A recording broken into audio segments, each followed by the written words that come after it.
Roman soldiers carried 90 pounds of gear on a brutal march of 20 miles every day. As a soldier, they couldn't own land, vote, or marry for 25 years, and serving often meant certain death. But despite all that, there was a waiting list of men who wanted to join. Welcome to the world of A Day in the Life of a Roman Soldier.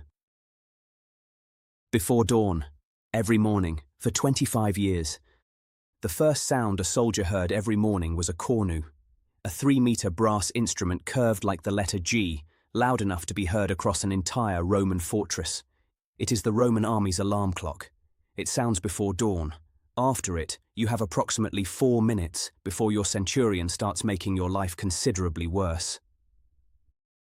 You are a Roman legionary. You signed a contract that owns you for 25 years. You cannot marry. You cannot vote. You cannot own property. You can be executed for falling asleep on guard duty, beaten to death by your own squad mates by order, and the army calls this justice. There was a waiting list to join. We talk about ancient Rome as if it were a monument. Columns, emperors, senators in white robes making speeches. But the Roman Empire wasn't built by emperors. It was built by men like this one. Men who woke up before dawn in a stone barracks room shared with 7 strangers, pulled on 65 pounds of iron and leather, and went to work. The roads you might be driving on right now? Built by soldiers on their days off from fighting. The aqueducts that gave cities clean water for 500 years. Soldiers dug them. The cities themselves, York, Cologne, Vienna, Budapest, started as military camps. So, before we talk about the battles, before we talk about Caesar and Hannibal and the fall of Rome, we need to talk about this man. The man whose name nobody remembered. The man whose day started before dawn and ended in the dark. The man who built everything.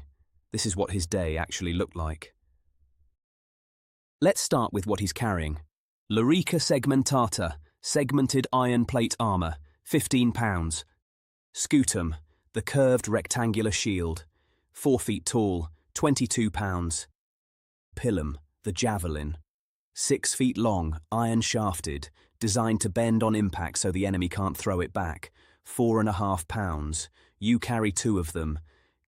Gladius, the short stabbing sword that wins Rome's battles, helmet, dagger, entrenching tools, pickaxe, shovel, stakes for building the nightly camp, cooking pot, rations for 3 days, personal kit.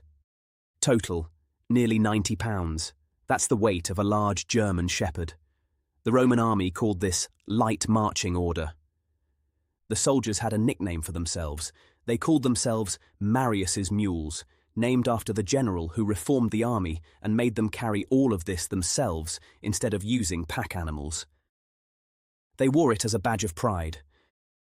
Your world in the Roman army is 8 people, the Contubernia, 8 soldiers who share a room, a cookpot, and every meal for 25 years. These are not your friends necessarily. They're your unit. You don't choose them. The army chooses for you. But by the 3rd year, you die for them without thinking. That's not sentiment. That's engineering. Breakfast, if you were lucky, was Puls. Ground grain boiled with water, salt, and fat. Think porridge, but worse. Sometimes there was hardtack, buccellatum, a wheat biscuit baked twice until it was the consistency of stone. You soaked it in Posca first, or your teeth paid the price. Posca, sour wine mixed with water and herbs. It tasted by all accounts terrible. It was slightly antibacterial. The Roman army drank it instead of plain water for centuries and almost certainly saved millions of lives without knowing why. We know what soldiers complained about because some of their letters survived. In 100 AD, a decurion named Masculus wrote to his commanding officer from a fort on Hadrian's wall. The letter has survived almost 2,000 years. His complaint, "My fellow soldiers have no beer, please order some to be sent." The garrison had completely run out. He needed resupply. The most powerful army in the ancient world, out of beer, writing a memo about it. From the same fort, around the same time, a woman named Claudia Severa, wife of the fort's commander, wrote a birthday party invitation to her friend Sulpicia Lepidina. It's the earliest known example of a woman's handwriting from anywhere in the Roman Empire. She signed it herself, in her own hand, at the bottom. I shall expect you, sister. Farewell. Now, about the pay. A Roman legionary earned a stipendium, a military salary.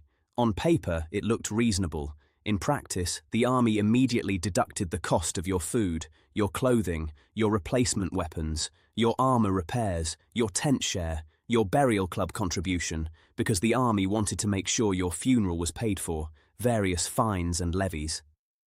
By the time the deductions were done, a soldier received somewhere between 1/3 and 1/2 of his nominal salary. For 25 years, you were paid a salary that the army spent on your behalf before you ever saw it. The Romans had invented payroll deductions. And then there was guard duty.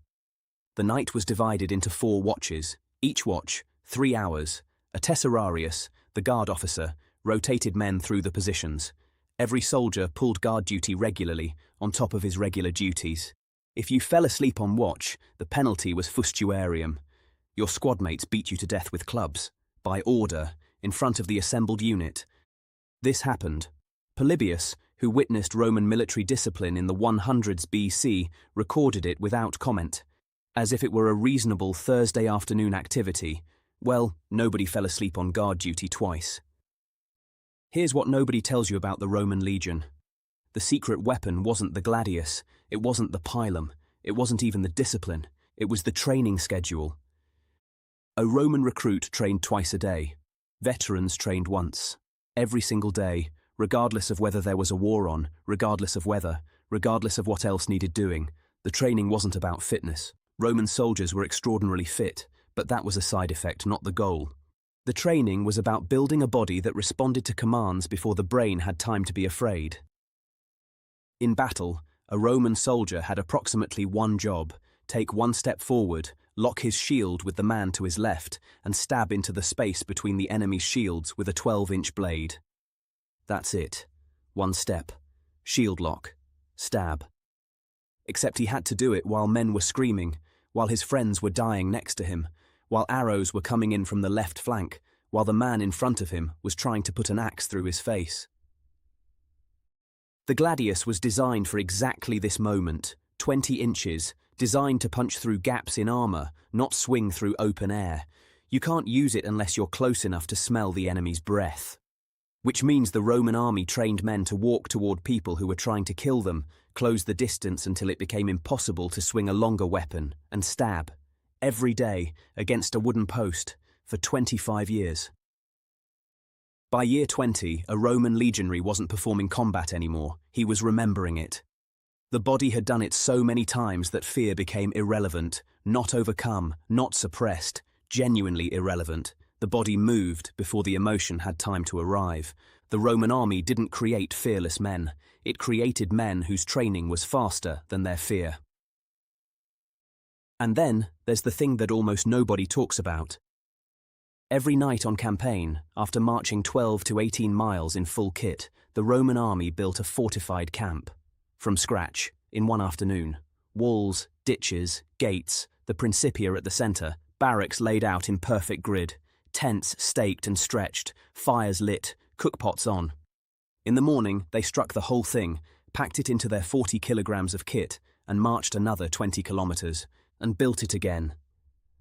The Roman legion didn't just fight. It was a travelling city. Engineers, doctors, surgeons, bakers, blacksmiths, carpenters, all of them soldiers first, specialists second. When the army wasn't fighting, it was building the infrastructure of civilization, roads, bridges, aqueducts, fortresses that became cities. The army that conquered the world also built it. Somewhere in Roman Egypt, probably in the year 100 AD, a soldier named Claudius Terentianus wrote a letter to his father. It has survived.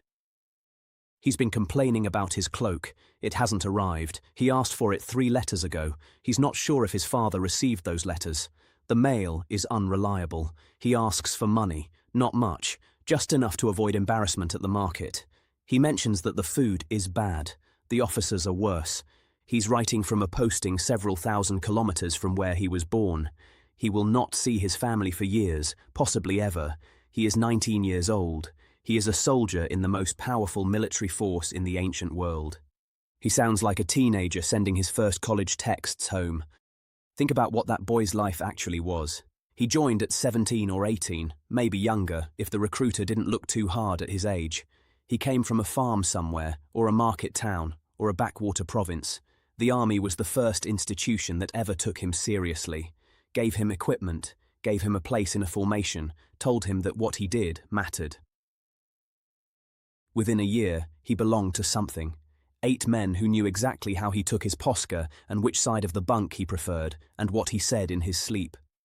The Roman army was the greatest loneliness machine ever built and simultaneously the most complete brotherhood. Both things were true at the same time. He marched across continents. He learned engineering. He learned surgery. Roman military medics were the best in the ancient world, capable of field surgery that wouldn't be matched for 1,000 years. He learned half a dozen languages by accident, because the empire was full of people who didn't speak Latin and you had to eat somehow. By the time he was 35, 40, he had seen more of the world than 99% of the humans alive on Earth. He had helped build roads in 3 provinces. He had stood in formations that held the line when everything said run, because his training was faster than his fear, because the 7 men on his left and right were the only thing in the world that was real. And then, if he survived, he got his discharge. A bronze diploma, a small land grant, citizenship if he didn't have it already, a pension he could live on, barely. He was 40 years old. He'd never owned property, never raised children. He couldn't marry, by law, though many soldiers had informal families that the army politely ignored. He had been institutionalized by one of history's most complete institutional systems since before his brain finished developing. The diploma was the easy part. The rest of his life was the hard part. His name was Marcus, or Lucius, or Gaius, or the Romanized version of something his mother called him in a language that isn't spoken anymore. We don't know his name. We know approximately 10 million men like him served in the Roman legions across the history of the empire. We know almost none of their names. Eagle's Edge, the fiction series this channel supports, follows one man through exactly this world. Not the general, not the emperor, the man in the boots, eating the hardtack, writing the letter about the cloak. If you want to know what it felt like from the inside, the link is below. Here's what the Roman soldier left behind. Not just roads, though the roads. 250,000 miles, enough to circle the earth 10 times, built by soldiers on their days off. Not just aqueducts, though the aqueducts delivering 1 billion litres of clean water daily to a city that had no pumps, no electricity, no understanding of germ theory. The cities, the legal framework, the calendar on your phone, the month names, the word salary, from salarium, the salt ration that was part of a soldier's pay, language itself scattered into every Romance language, still carrying Latin skeleton. Here is the thing about the Roman soldier that the history books get wrong. They frame it as sacrifice, 25 years of your life given to the empire. But that's not how the men who served understood it. The letters don't read like sacrifice. They read like a man who made a choice, a hard choice, a costly choice, and is living inside that choice with his eyes open. Masculus, the decurion who needed more beer for his soldiers, wasn't writing about glory. He was writing about his men, the 8, the 16, the century that was his responsibility. Get them beer. They've earned it. Claudia Severa, inviting her friend to a birthday party across a howling northern frontier, wasn't writing about empire. She was writing about, "I shall expect you, sister. Farewell." Rome lasted 1,000 years. It did not last because of its emperors. Most of them were mediocre, and several were catastrophic. It lasted because of men like Masculus and Claudius Terentianus and the 10 million whose names we never got. Men who woke up before dawn when the Cornu sounded, who ate their Puls and soaked their hardtack in Posca that tasted like vinegar, who drilled against the wooden post until the sword arm moved without asking the brain's permission, who wrote home about their cloaks and their beer and said nothing about the men who died next to them, because there weren't words for that, and some things you don't put in letters. The Roman Empire wasn't a monument. It was a morning alarm call and 10 million men who got up anyway. We talked today about what a Roman soldier carried, what he ate, how he trained, what he wrote home about. We didn't talk about what happened when the training wasn't enough. When the formation broke. When 30,000 men walked into a field in Spain in the morning, and by afternoon, 2/3 of them were dead. Next time, the Battle of Cannae. The day Hannibal Barca killed 70,000 Romans in a single afternoon, and the decision he made the next morning that changed everything. It's the most important military decision in the history of the ancient world, and nobody knows why he made it. Thank you for watching. Subscribe to Compass and Codex if you want to hear more, because there is so much more to tell. And remember, never stop exploring the unknown.